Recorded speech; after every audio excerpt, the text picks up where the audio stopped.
तो करके गए होते पिताजी, और मैं अभागा भरत अपने पिता के अंतिम क्षणों में उनके दर्शन भी नहीं कर सका। माते, अंतिम क्षणों में पिताजी की क्या दशा थी, वो किसे याद कर रहे थे और अंत में उन्होंने क्या कहा? माते, सब कृपा करके मुझे बताएं। अंतिम क्षणों में तुम्हारे पिता केवल हे राम, हे सीता, हे लक्ष्मण खाली यही विलाप करते रहे। यही करते करते उन्होंने तो प्राण त्याग दिए। क्या माते? हे राम, हे सीते, हे लक्ष्मण, पिताजी ऐसा क्यों बोल रहे थे? क्या भैया राम उस समय पिताजी के समक्ष नहीं थे? क्या लक्ष्मण यहाँ नहीं था? क्या भाभी सीता भी नहीं थी? कहाँ चले गए सब? तुम्हारे पिता ने राम को राजा बनाने का निर्णय लिया, तब मैंने तुम्हें राजा बनाने के लिए और राम को वन भेजने के लिए कहा। की बात है, महाराज ने मुझे 2 वर दिए थे।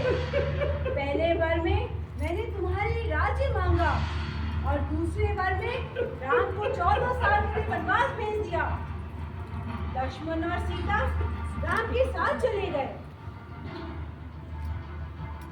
तुम शोक क्यों करते हो पुत्र? तुम्हें तो राज्य मिला है, तुम राजा बनोगे, अयोध्या का शासन करोगे। माते, ये आपने क्या कर दिया माते? ये अनर्थ कर दिया आपने। हे विधाता, यह सब सुनने के पहले मुझे मृत्यु क्यों नहीं प्राप्त हो गई? हे कैकेयी, इस तरह के शब्द बोलने में तेरे जीभ में कीड़े क्यों नहीं पड़ गए? कैकेयी, पापिनी, हत्यारिणी, तूने मेरे धर्म परायण पिता की हत्या की है। उन्हें पुत्र वियोग में तूने मार डाला और मेरे प्रभु राम, मेरे राम, उनको तूने वन भेज दिया। उस राम को जिसने तुझे माता कौशल्या से भी अधिक आदर और स्नेह दिया, उस राम को पापिनी तूने वन भेज दिया। हे विधाता, इस कलंकिनी के कोख से पैदा होके आज ये भरत कितना कलंकित हो गया। सारे जग मुझ पे हंसेगा। क्या बोलेंगे? इस भरत को राज्य का लोभ था। इस भरत ने अपने भाई, अपने प्रभु राम को वन भिजवा दिया। हत्यारिणी, तुलघातिनी, तू मेरी मां कहलाने के योग्य नहीं है। आज यह दशरथ पुत्र भरत तेरा सर्वत्र त्याग करता है।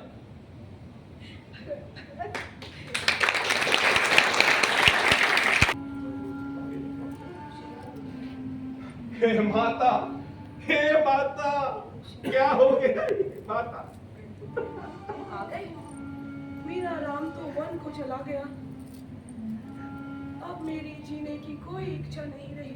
हे माते, अगर इस कैकेयी के दुष्कृत्य में इस भरत का किंचित मात्र भी इसकी सहमति रही हो, तो माते, इस भूमंडल के सारे पाप इस भरत को लग जाए। माते, इस भरत को लग जाए। नहीं पुत्र, मुझे पता है इसमें तुम्हारी कोई दोष नहीं। तुम तो सत्य और धर्म परायण हो, परंतु मैं क्या करूं? मैं बहुत शोक में हूं।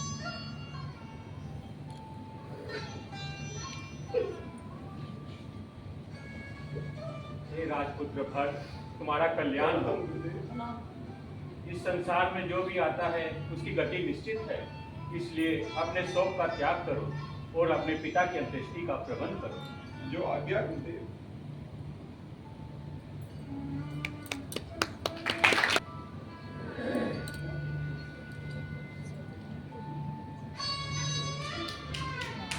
प्रणाम गुरुदेव। कल्याण हो। भरत, तुम्हारे पिता ने कैकेयी की इच्छा से तुम्हें राज्य देने का वचन दिया था, इसलिए मैं तुम्हारे राज्याभिषेक का प्रबंध करूंगा। नहीं गुरुदेव, नहीं, ऐसा मत कहिए। अयोध्या का राजा क्या मेरे भैया राम के अलावा अतिरिक्त कोई हो भी सकता है? मैं तो मेरे भैया का एक तुच्छ दास हूं। गुरुदेव, अगर आप आज्ञा दें तो मेरे मन में एक विचार है। मैं कल ही वन प्रदेश को जाऊंगा, भैया, भाभी, प्रिय लक्ष्मण को अपने साथ लाऊंगा और इस राज्य में उनका शासन चलाऊंगा, उनको राजा बनाऊंगा गुरुदेव। साधु साधु। जय हो जय हो। भरत तुम धन्य हो, तुम धन्य हो भरत, तुम धन्य हो।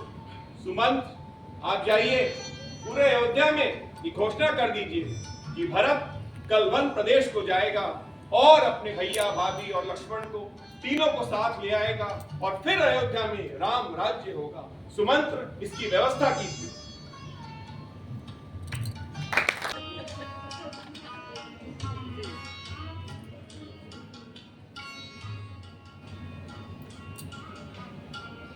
हे भरत,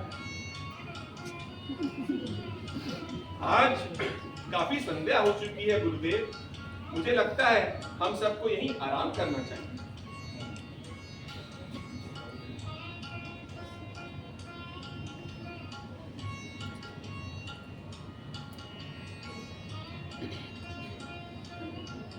हे भरत, आप इतनी बड़ी सेना लेके यहाँ क्यों आए हैं? आपके मन में किंचित भी कोई वैर भाव है तो मैं इसके आगे आपको जाने नहीं दूंगा।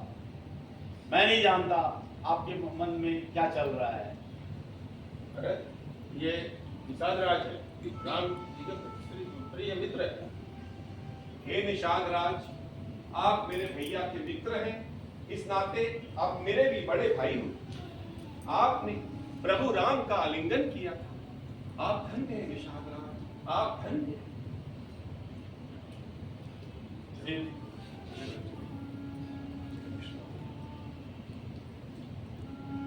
जब राम सीता और लक्ष्मण जी यहाँ आए थे, एक साथ आए थे, तो उन्होंने यही विश्राम किया था। कृपा करके जहाँ भैया भाभी ने विश्राम किया था निषाद राज, वो जगह हमें दिखाइए। क्या श्री रामचंद्र जी, देवी सीता और लक्ष्मण जी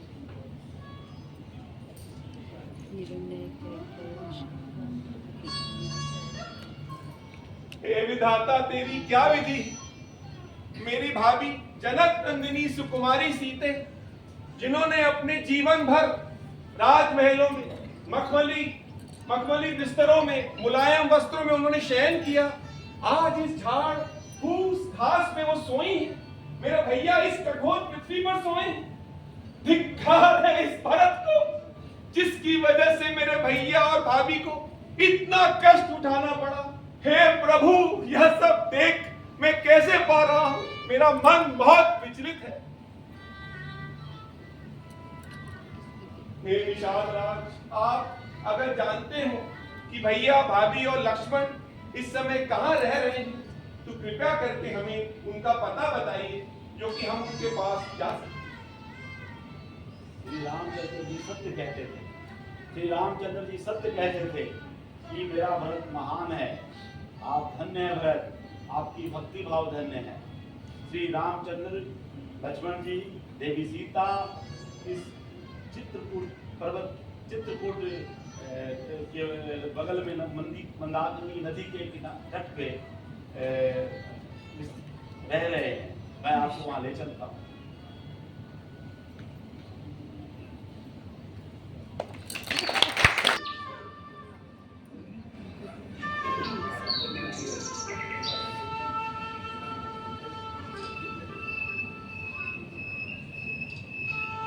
जय श्री राम। जय श्री राम।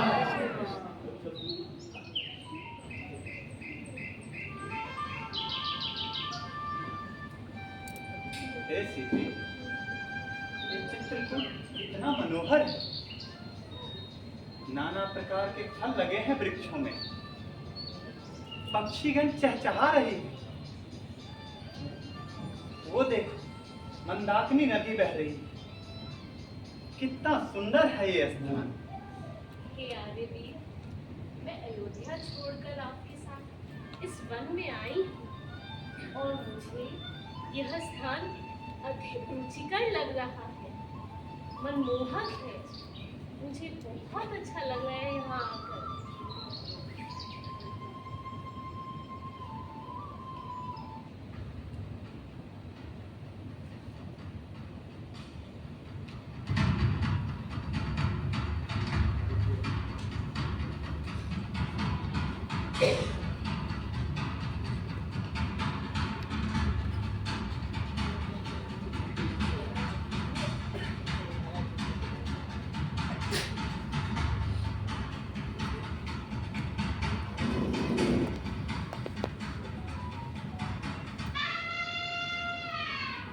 लक्ष्मण, इतनी भीषण सेना कहां से आ रही है?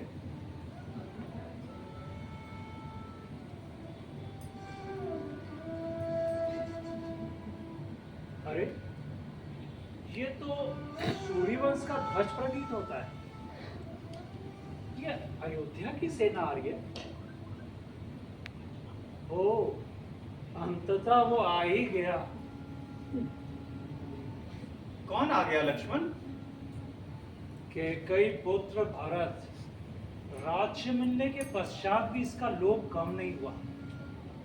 भ्राताश्री, ये आपसे युद्ध करने आता है, परंतु मैं अपने बाण से इसका और इसकी सेना का वध कर दूंगा। शांत हो जाओ लक्ष्मण। भरत का आना तो अति हर्ष का विषय है। भरत तो मेरे प्राणों से भी प्रिय है। तुम अपने क्रोध को त्याग दो लक्ष्मण। तुम अपनी इस दोष बुद्धि को अभी त्याग दो।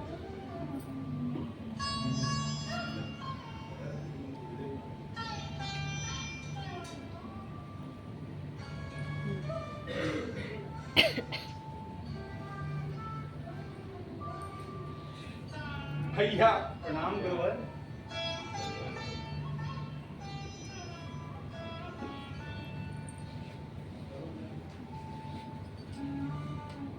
भैया कहाँ चले गए?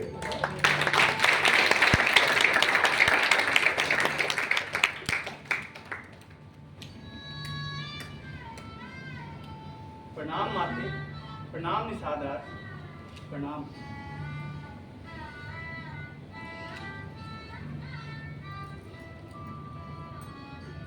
भरत, इस वन प्रदेश से तुम्हारा आना क्या तात्पर्य है? और हमें हमारे पिताश्री नहीं दिखाई दे रहे हैं। भैया क्या बताऊं आपको मैं। हे राम, हे सीते, हे लक्ष्मण, इस तरह विलाप करते हुए पिताजी ने अपने प्राणों का त्याग कर दिया भैया। पिताश्री, आप हमें छोड़ के कहां चले गए पिताश्री? हम अनाथ हो गए पिताश्री, हम अनाथ हो गए पिताश्री। आप कहां चले गए पिताश्री?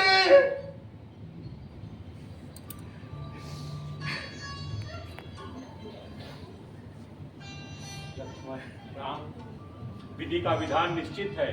इस संसार में जो भी आता है उसकी गति निश्चित होती है। अपने शोक का त्याग करो और मंदाकिनी नदी के तट पर अपने पिता की अंत्येष्टि का प्रबंध करो। आओ लक्ष्मण।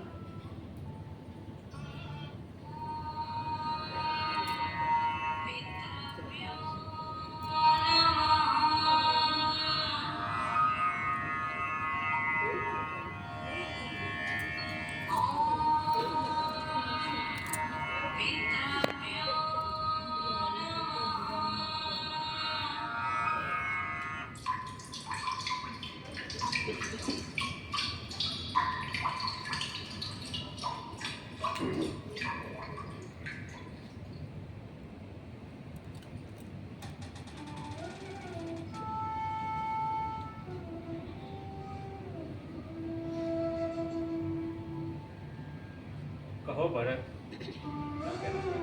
जो आज्ञा गुरुदेव। भैया, मेरी आपसे एक विनीत प्रार्थना है। अयोध्या के राज्य पर आपके अलावा और किसी का भी अधिकार नहीं हो सकता भैया। चलिए, हम सब आपको लेने आए हैं। आप, भाभी, लक्ष्मण, आप तीनों हम लोग के संग अयोध्या चलिए और मुझे अपने चरणों में शरण दीजिए भैया, चरणों में शरण दीजिए। भरत, मत भूलो हम रघुवंशी हैं।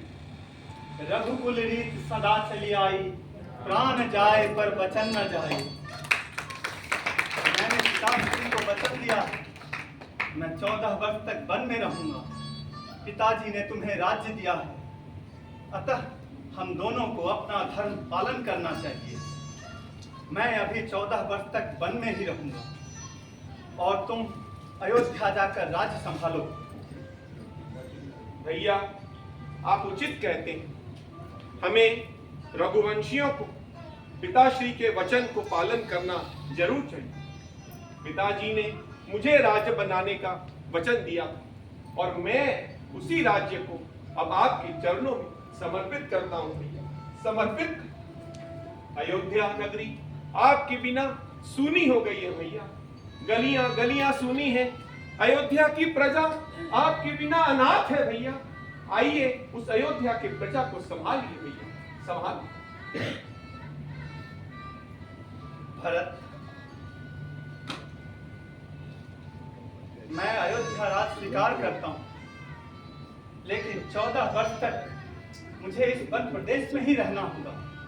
मैंने पिताश्री को वचन दिया है, 14 वर्ष पूरा होने के बाद ही मैं अयोध्या जाऊंगा और मेरी आज्ञा से तुम जाओ और राज्य संभालो। ठीक है भैया, जैसी आपकी आज्ञा। लेकिन एक मेरा अंतिम मेरी प्रार्थना आपको माननी पड़ेगी भैया। आप कृपया करके अपनी चरण पादुका मुझे दीजिए। मैं उन चरण पादुका को अयोध्या के राज सिंहासन पर विराजित करूंगा और अयोध्या का राज्य आपकी धरोहर समझकर तन मन धन से अयोध्या का राज्य काज संभालूंगा। लेकिन भैया, मेरी भी एक शर्त है। अगर 14 वर्ष बीतने के बाद आप एक क्षण भी विलंब किया आपने, तो भैया आप इस भरत को जीवित नहीं पाएंगे भैया, जीवित नहीं पाएंगे। भरत, मेरे भाई लक्ष्मण, चरण पादुका लेकर आओ।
उन्होंने उस चरण पादुका की सेवा की और उस पादुका से आज्ञा लेकर उन्होंने राम के वापस लौटने का इंतजार किया। इस तरह देखते देखते 14 वर्ष बीत गए और महाराज भरत उस चरण पादुका की सेवा करते हुए श्री राम का वापस आने का इंतजार करते